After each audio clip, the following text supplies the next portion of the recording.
I'm Joe from Scarecrow Joe's Studio, and if you have been following along, we are just about to finish in this segment here, part 3 of our paper mache gargoyle tutorial, the armature. We did a lot of work on this armature in the last segments, the first segment, and then the second segment on just building out the armature.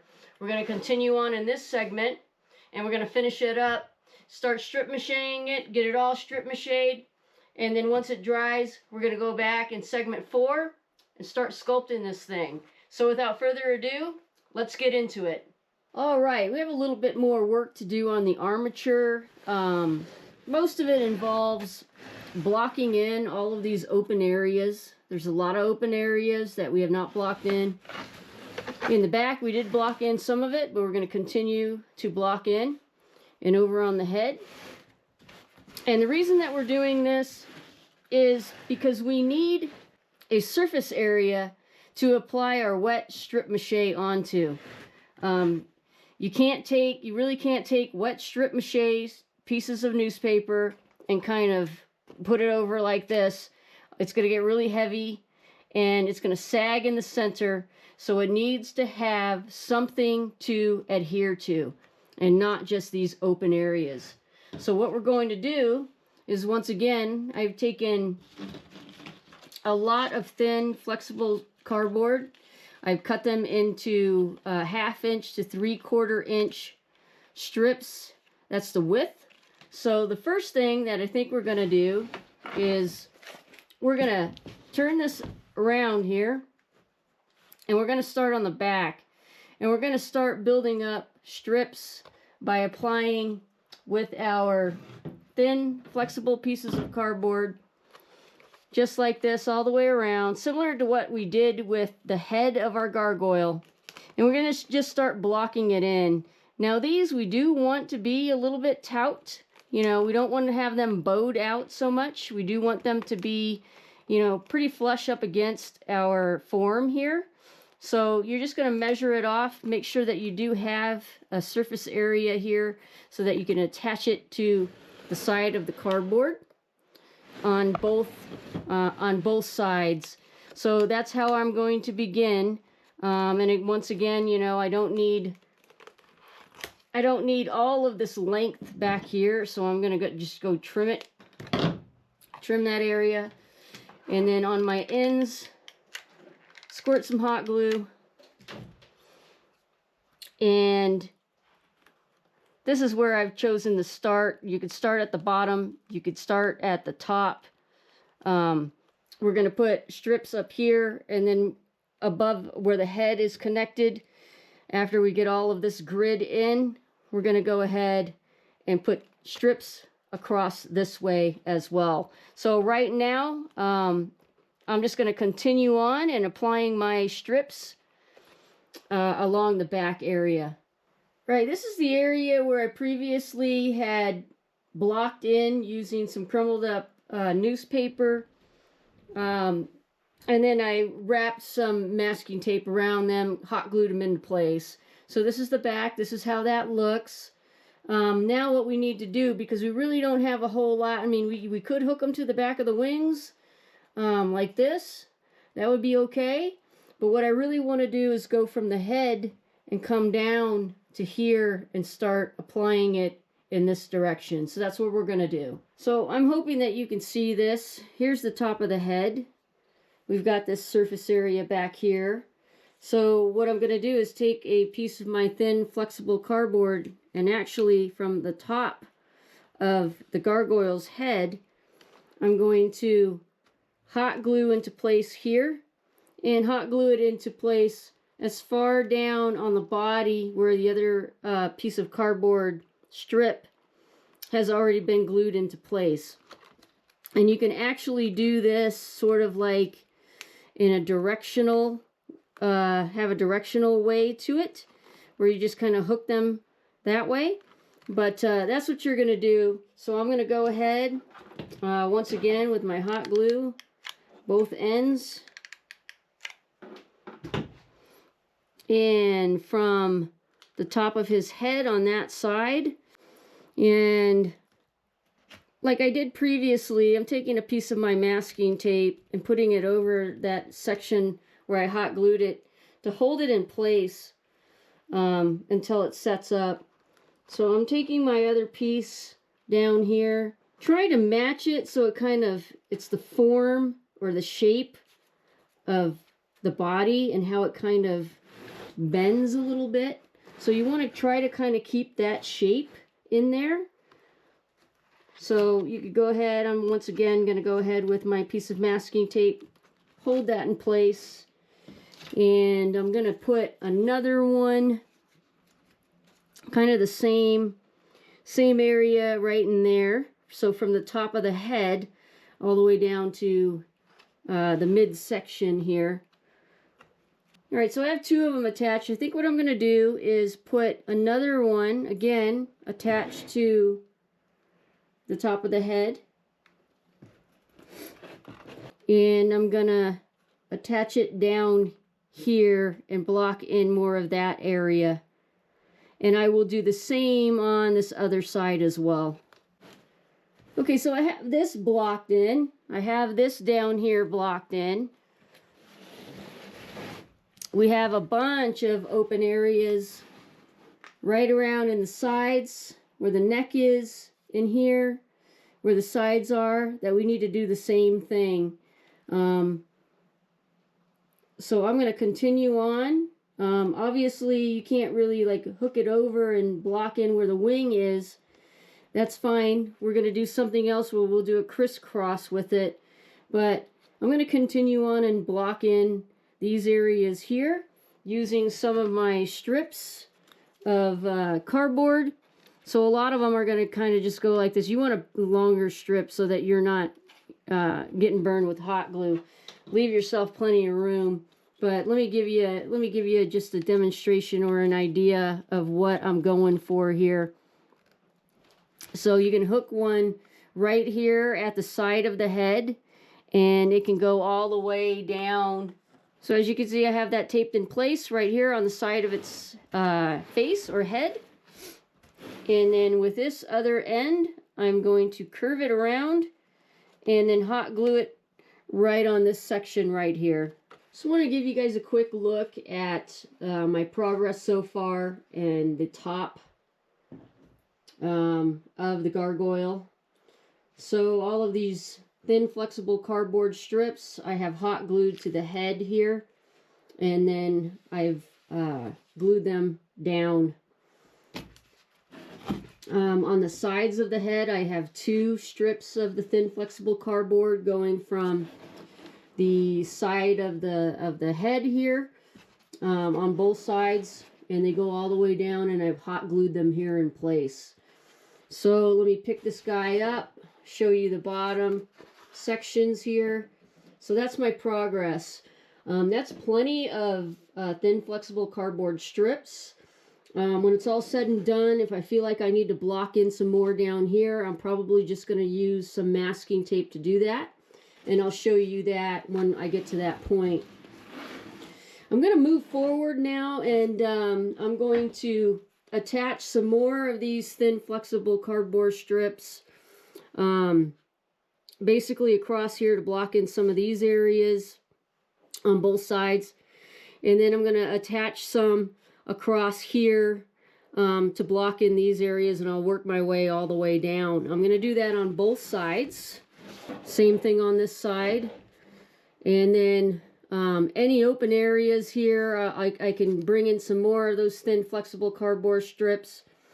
And then any bigger gaps after that, I will use my masking tape and block in any additional big gaps. Not going to block in anything here. We're going to do a lot of sculpting. We're going to do some pre-sculpting after we strip mache all of this during the strip mache process, and I'll show you how to do that, and it'll save you some time when you go in and actually clay, so you won't have to build up so much thick layers of clay when you are sculpting, when you do a pre-sculpt with some paper mache, with the strip mache. All right, I'm going to go ahead and carry on and then I'll show you what it looks like when I'm done here. All right, I have many strips of thin flexible cardboard blocking out all of those open areas. The back, the sides here, you even want to block in here where you had that opening, that gap between where you attached your neck so that your head will stick out from the body instead of it being flush against the body. You want to put a strip there to block that in because we have to strip mache this entire thing. So I did all of that in here.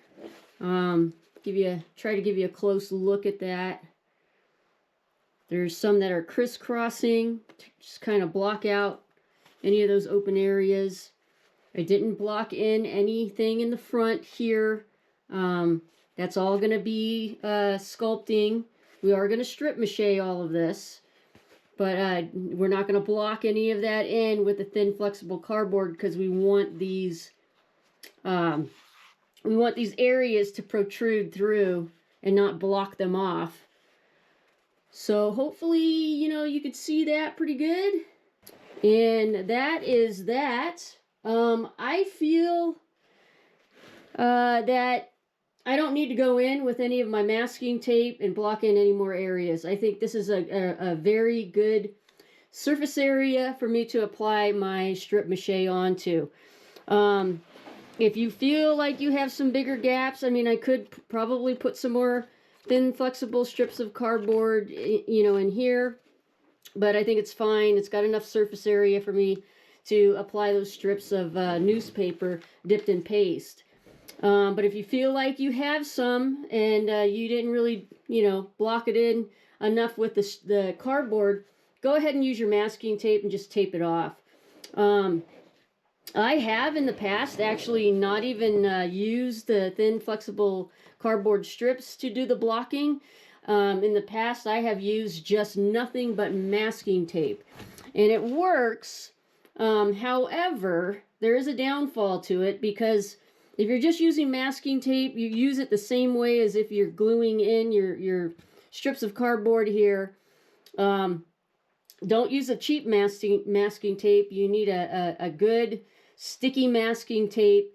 But even then, if you have to leave your sculpture, if you're not going to start strip machining it right away and you leave it, say, you know, you only have an hour to spend on it per day, and you come back the next morning and you will find that a lot of your pieces of masking tape have lifted, and then you have to go back, reattach them, and yeah, I don't like that. So I would rather spend the extra time on creating a nice solid armature with cardboard strips. So I hope that makes sense. I mean, again, that's completely up to you. But this guy is ready for some strip mache, which and some pre-sculpting. Now, guys, I realize a lot of you are thinking, wow, this process is really super time consuming. And you're absolutely right, it is. But this is paper mache. So you got to put the effort into it. And especially when it comes to building elaborate armatures. You know, we're not talking about just stuffing a plastic bag filled with newspaper and strip macheing that and make a jack-o'-lantern out of paper mache. This is far more advanced, and so of course the armature is going to be far more advanced. But I will warn you right now, if you skip steps and you try to go around, you know, do some shortcuts or whatever, you're not going to have a strong armature. And when you go to apply your paper mache clay to actually sculpt in and bring it to life, you're going to have problems. It's going to collapse. It's going to sag. Some of it could even fall off. So these steps, building your armature right out of the gate, making it very strong, and making sure that you're putting enough newspaper strips dipped in that paste, the strip mache process. I'm going to do at least 6 layers on these, on all of the areas here. And then I'm going to go back and I'll show you what I do to do some pre-sculpting. I'm going to do my initial strip machining off camera. I don't feel like you guys need to watch me do all of that. But when you are strip machining yours initially, make sure you're getting 5 to 6 layers. You know, if you want to do more layers, do more layers. The more layers you have on there, the stronger your armature is going to be when you go to apply the clay after it's dry. All right, I'm going to get to strip machining and then back to showing you how to do some pre-sculpting. All right, before we get into some pre-sculpting, just wanted to give you a look at what the gargoyle looks like now. Here's the profile. This has several layers of strip mache on here. I think I did 5, maybe 6. Basically on anything that was showing raw cardboard, including those strips that I put on here to block in all the gaps. So this is what it looks like now. I did allow it to dry for maybe, I don't know, a couple of hours. It's still very, very wet, but it's not like soggy, soggy wet. The reason I did that is because it's going to be a lot easier for me to handle this thing while I'm doing some pre-sculpting. One of the first things that I want to do here is address, I'm looking at the face of my gargoyle, and you know, a lot of times that's going to be the focal point of your piece. The eye is going to be drawn to the face of your gargoyle, and then the rest of it will kind of fall back from the face. So in my opinion, the face is the most important. So I'm looking at the face, and I'm looking at, you know, this is very rough. I don't really like the jawline.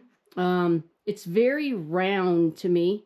The whole sculpture, you know, most of it, the structure it's very round. And so is the head, and that's fine. But I think I want to make my jaw come out a little bit from up here and protrude out and kind of taper into more of a point. So very easy to do that. What I have done on a piece of thin flexible cardboard is I have drawn out just a basic rough shape of what I'm going to cut out and glue in to make my jaw a little bit more, my lower jaw here, a little bit more prominent. So that's what I'm going to do next. I'm going to cut this out. Here's my shape, and kind of lining it up, seeing how much I want it to protrude out, how much of a bend I want to put in there to make it a little bit more pointy or angular, and where I need to kind of just trim off some of the excess if this is too big. And I think I do need to trim off some of the excess here. So just on the very tips on each one. The bottom part, this is going to be the bottom. It's the straight edge, and this is the rounded edge. So that's going to be the top part. So again, just kind of looking at it. I think that's going to work. What I'm going to do is fold it like that.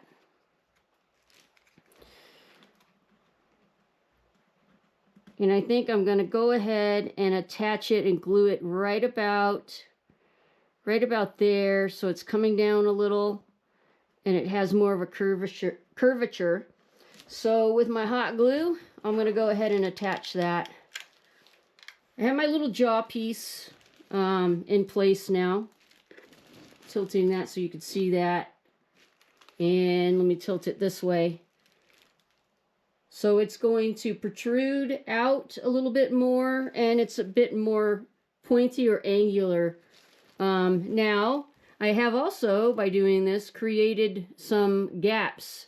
So I've got this opening here, and then on the bottom as well, I have that opening now. And we don't want that, but that's okay. That's an easy fix. This glue is still a little hot, but something that I do want to do is I want to even this out, because this side is a little bit more flush on the jaw, and this side right here is a little wider. So I'm just going to take my scissors and trim that little bit off so that it's a little bit more uniform. All right, trim that off a little bit so now it looks a little bit more uniform, and I'm simply going to take some masking tape right now, and block in those openings just with some masking tape. So I'm just going to go all the way around, just like this. It'll hook all the way to the bottom as well. This will temporarily hold this in place. I am going to put some layers of strip mache over that. Alright, so that's all blocked in with the masking tape. On the bottom as well as the top. Several strips of masking tape. That's going to act as a platform or a surface area for me to apply my strips of newspaper soaked in the paste. And I do like the shape of that jaw a little bit better. And yes, I do realize that now this upper area here is kind of flat and one-dimensional. I'm not worried about that so much right now because we can go ahead and we could do some pre-sculpting in there. Or we could simply build up these areas with using our paper mache clay when we get to that section in the later part of this tutorial. One thing that I did not address or strip mache while I was strip macheing the rest of the body was the eyes. And if you remember correctly, we cut out the eyes and then we inserted these newspaper cones in here to make them look more three-dimensional. But that's all it is raw newspaper, and it's just like a couple of layers. So we do not want to leave it like that. So what I have here is I have a little container of my paste and I have a paintbrush, and I just want to go in and with my paste and my paintbrush and just kind of saturate all the way inside there. Make sure you get all the way back inside there. I do have like this gap here in between these layers of newspaper. I'm not worried about that because I'm going to show you what I'm going to do here in just a second. So I'm going to go ahead and do both of those eyes like that. Just really get in there with your brush. This is just a simple artist brush and your paste, and really saturate that in there. Alright, next thing I'm going to do is I'm going to take some small strips, probably even cut them down even more or tear them down even more. Just like that. And I'm going to dip them into the paste. I'm going to start addressing this that has that opening there. And I'm just going to kind of right inside there and right over all of the edges. I'm applying some strips of these saturated pieces of newspaper. I'm going to go all the way around. I'm going to put some inside, so I'm sticking it way inside as far as I can get it and wrapping it around the edges. I'm going to do that on both sides. Alright, both those eyes are strip mached, and the edges are blocked in with some strip mache. I have already gone in and started applying some strip mache into that mouth area that I just attached. I started by layering on the inside here, and I'm just going around and attaching around the edges. And then I'll do the same thing on the bottom, and I'm going to do at least 3 layers. That should be good enough to allow us that area where we can go in after this dries to put initially a thin layer of newspaper strip, or I'm sorry, a thin layer of paper mache clay over that, and that should be nice and sturdy. So I'm just going to carry on with this, doing probably 3 layers in here. All right, a couple other things that I want to do during this, what I refer to as a pre-sculpting phase, is I was thinking about attaching some ears to this guy. These are horns here, but so I kind of drew out this rough shape onto a piece of thin, flexible cardboard. And I was kind of looking at it, and I think I want to put, I mean, this could either represent an ear, or it could represent maybe another horn. I do like the shape. I like the way it kind of sticks out, and I can attach it right in there. So I have one that I drew out on thin flexible cardboard, and I'm gonna go back and trace another one out on my thin flexible cardboard so that I have two that are about the same size. All right, so now that I have two that are, well, I got to turn them this way. I have two that are roughly the same shape and size, but they're very flat. So, and I am going to attach these. So there's a couple of things that I need to do before I attach them. And that is to make them a little bit more three-dimensional, of course, but also more sturdy. So the way that I'm going to do that is I'm going to create a slit right like in there, and I'm going to bend these, and then just like so, I'm bringing over that slit, and I'm crossing it over.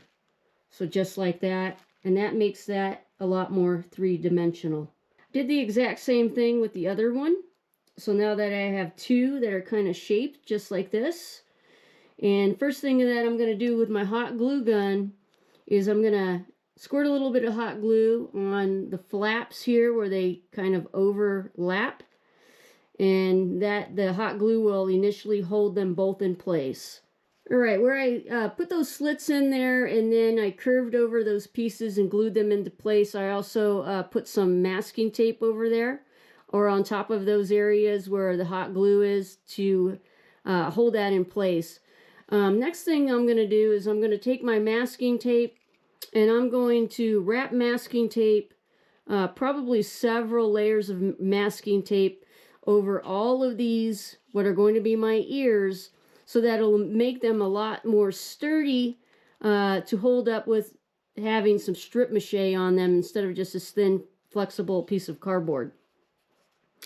Now, I could have used corrugated cardboard, and I probably should have now that I'm thinking about it, but as long as I follow through and I get these taped over really well with masking tape, they should be able to hold up with a few layers of the strip mache. So I'm going to go ahead and just wrap them all in the masking tape.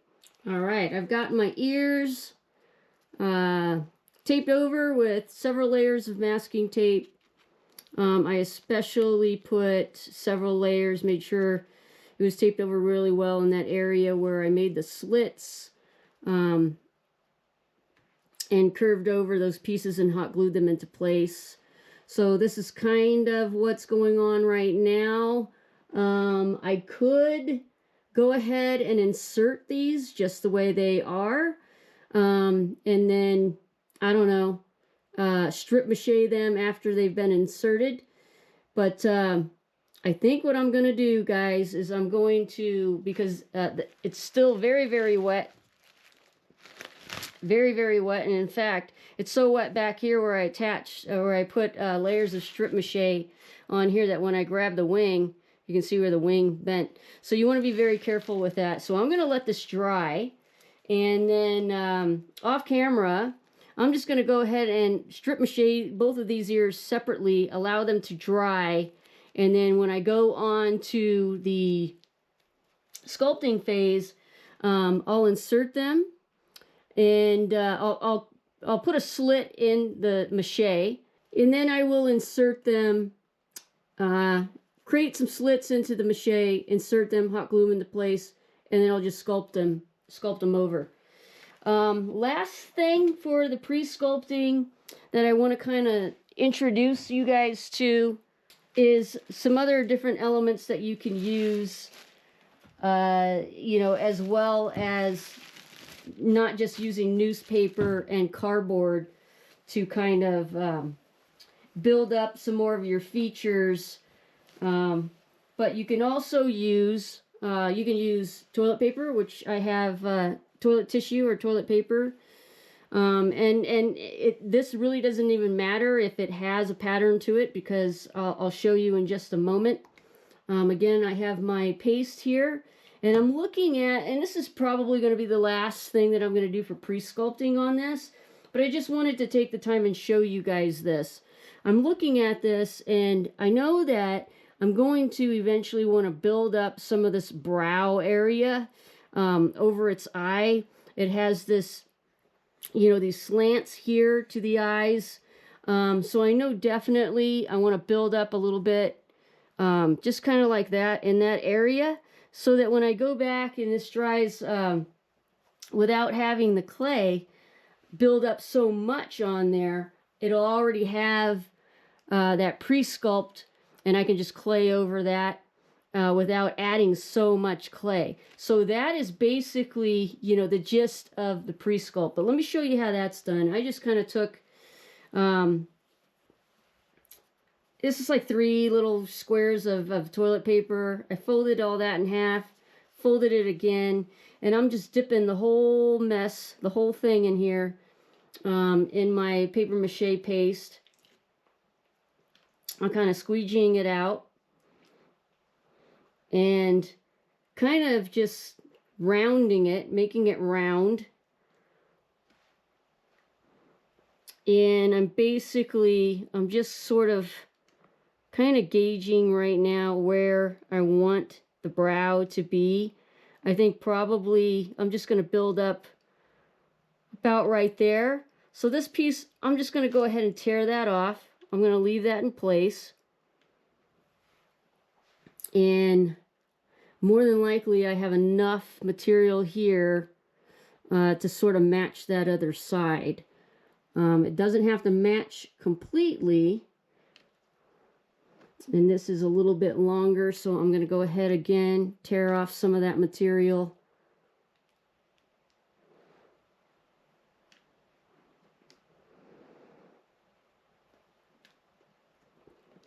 So now that's going to give me that brow line to apply my clay over when this dries. And this will dry and adhere very solid onto your strip mache. So there's no need to, you know, apply any more strip mache over this. It will adhere and it will stick and dry on there. Now, if you wanted to, you can continue the pre-sculpt phase of this by using the same method. If you wanted to build up, I'm just going to go ahead and do it. Some more toilet paper here. Another 3 squares, just folding it over. If you wanted to build up, say, you know, your forehead area, you could same method, basically. Take some toilet tissue, toilet paper, and, you know, if you wanted sort of like a ridge, if you know that you're going to build in some kind of a ridge like this, which I know for sure that I'm going to, so I'm just going to put that on there. It does not have to be completely even, but again, by doing this, you're pre-sculpting in, so that when you go in to lay in your clay and do your sculpting with your paper mache clay, you already have certain areas that are built up, and it will help you to not have to use so much clay. And it just gives you a little bit of a leg up on the sculpting process. You can go ahead and do it wherever you want. If you feel like you have some horns or something that you know you're going to build in, you have this idea you're going to build it in, go ahead and do that. Continue on with that. You could go ahead and do your upper jaw lip line. You could do a nose. I'm not going to get too crazy because I'm not quite sure what I'm going to do in this area. I'm not even sure I'm going to put a nose on him yet. Might just end up putting some nostril openings and not have a nose, but I don't know. I won't get there. I won't make that decision until I get there. But anyway, there you have it. All right, so off camera, I went ahead and I strip mached a couple layers on my 3-dimensional ears. I do believe with the masking tape and then the couple layers of strip mache, that should help it retain that shape. We'll find out. You'll find out in the next segment. I'll find out within the next 24 hours.